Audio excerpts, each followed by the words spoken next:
राजस्थान व महाराष्ट्र में भाजपा की जीत पर शनिवार देर शाम को तकतगढ़ कस्बे के महाराणा प्रताप चौक पर भाजपा नगर मंडल अध्यक्ष मनोज नामा, नगर पालिका अध्यक्ष ललित राकामवत के नेतृत्व में आतिशबाजी की गई।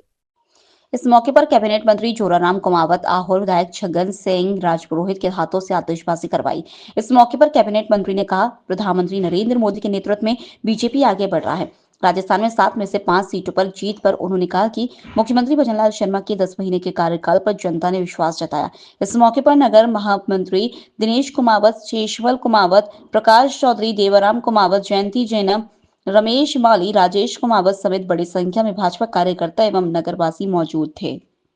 राजस्थान और महाराष्ट्र में चुनाव में जीत मिली है, क्या कहना है आपका? महाराष्ट्र में भारतीय जनता पार्टी की सरकार पूर्ण बहुमत के साथ में बन रही है और राजस्थान में 7 में से 5 सीटें भारतीय जनता पार्टी ने % बहुमत से जीती है। निश्चित रूप से माननीय देश के लोकप्रिय प्रधानमंत्री नरेंद्र मोदी जी के नेतृत्व में और उनके जो संकल्प है विकसित भारत बनाने का, आत्मनिर्भर भारत बनाने का, विश्व गुरु भारत को बनाने का और माननीय राजस्थान के मुख्यमंत्री भजनलाल जी के नेतृत्व में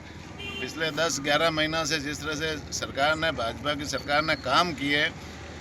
जनहित के काम किए, समाज के अंतिम छोर पे कमज़ोर से कमज़ोर, गरीब से गरीब व्यक्ति बैठा है, उनके उत्थान के लिए काम किए, चाहे वो महिला हो, चाहे वो किसान हो, चाहे वो गरीब हो, चाहे वो युवा हो, बेरोजगार हो, सबके उत्थान के लिए काम किए हैं। तो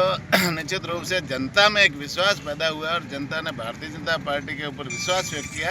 और पूर्ण बहुमत से सब जिताने का काम किया और आने वाले समय में हम जनता के विश्वास पर खरा उतरेंगे और राजस्थान के विकास में कोई कमी नहीं रखेंगे। ये नेतृत्व किसके नेतृत्व में ये जीत हुई है, तो क्या कहना चाहोगे आप? कमल के फूल के नेतृत्व में ये जीत हुई है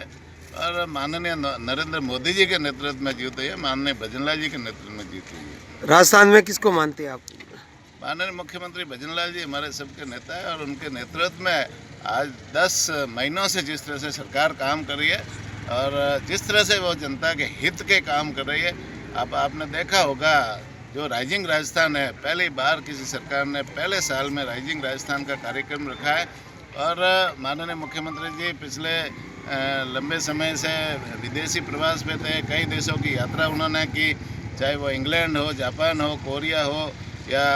अन्य देशों की भी यात्रा की। वहाँ के जो भारतीय प्रवासी हैं उनको राजस्थान में आकर के इन्वेस्ट करने के लिए न्योता दिया। साथ ही साथ में कई विदेशी कंपनियां जो भारत में आकर के या राजस्थान में आकर के काम करना चाहती है उनको भी न्योता दिया और अभी 9, 10, 11 दिसंबर को जयपुर में भी राइजिंग राजस्थान के तहत कार्यक्रम है